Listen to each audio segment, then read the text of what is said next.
ആത്മമിത്രം ആത്മമിത്രം യേശുയൻ ആത്മമിത്രം। परमेश्वर के बड़े नाम की महिमा हो। फिर से आने वाला प्रभु यीशु मसीह के मधुर और श्रेष्ठ नाम से सबको जय मसीह की। परमेश्वर ने आज सुबह एक बार और हमारे जीवन में एक अवसर दिया है कि प्रभात मनन में आकर परमेश्वर की वचन से कुछ बातें मनन करने के लिए। पिछले दिनों में हम निर्गमन की किताब 20 अध्याय से परमेश्वर ने मूसा के द्वारा इस्राएली लोगों को करने के लिए 10 आज्ञा को दिया है, उसी के बारे में हम देख कर आ रहा है। अभी हम उसका 6वां आज्ञा को देख रहा है, हत्या ना करना। उसमें से पिछले दिनों में हम 2 आत्मिक बातों को हमने देखा है। पहला हमने देखा था है कि प्रभु अपना काम करने के लिए हथियार लोगों को चुना है, क्योंकि परमेश्वर का अनुग्रह, परमेश्वर का करुणा वो समझ सकता है ना। आज हम देखें the penalty for murder is death. हम हत्या करने का उसी का पेनाल्टी हमारे जीवन में मृत्यु सहना है। हम जानते हैं कि इस दुनिया में हम कोई मर्डर करता है, जानबूझ के मर्डर करता है, उसी का पनिशमेंट है वध करना है। गवर्नमेंट को उसी के लिए अधिकार है वध करने के लिए, है ना। परंतु कई विश्वासी लोग, क्रिश्चियन लोग ऐसी समझता है कि ये वध करना ये बिल्कुल अधार्मिक बात है। परंतु ये दुनियादारी के हिसाब से नहीं है, ये परमेश्वर की वचन के हिसाब से है। हम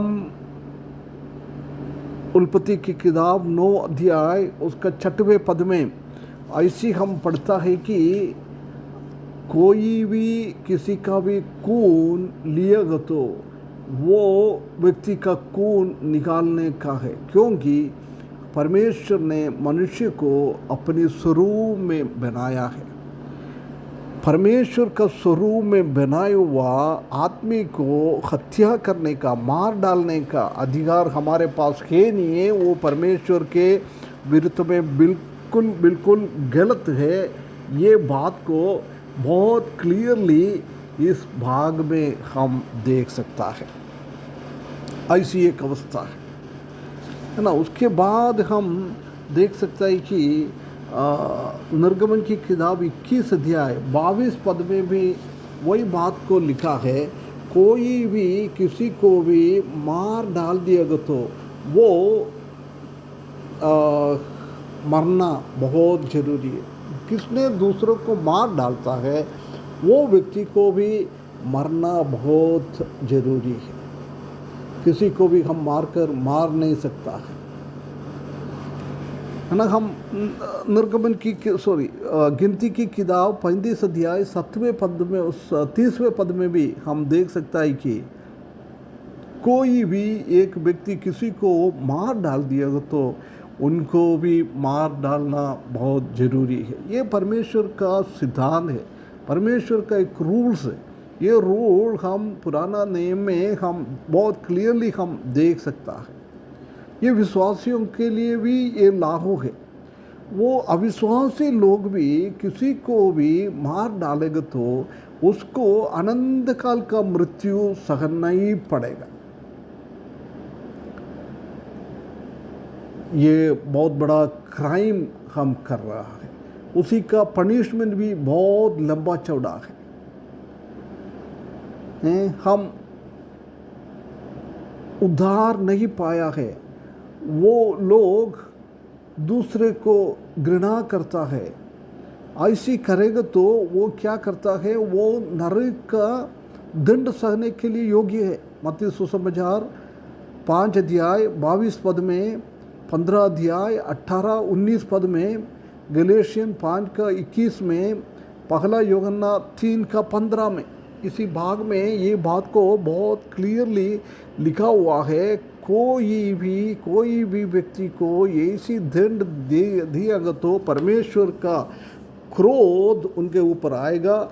हम अनंत परमेश्वर का क्रोध में और नरक के अंदर हम चले जाएंगे। ये बात को हम देख सकता है।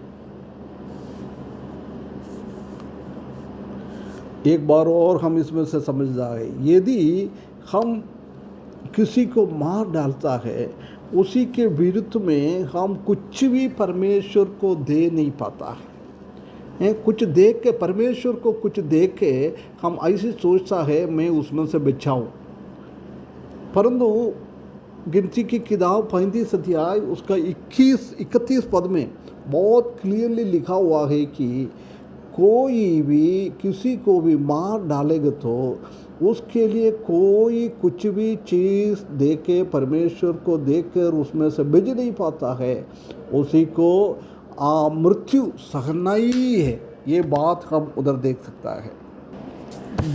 है। इसलिए हम कोई भी कुछ भी काम नहीं कर सकता है।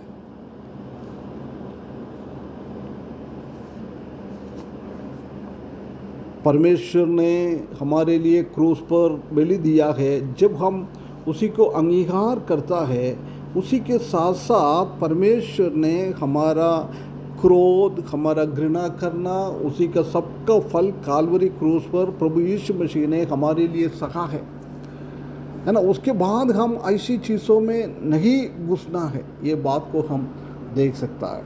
कभी यदि हम ऐसी करेंगे तो परमेश्वर की दंड हमारे ऊपर आ जाएगा। इसलिए परमेश्वर इस वचन के द्वारा हमको सहायता करे।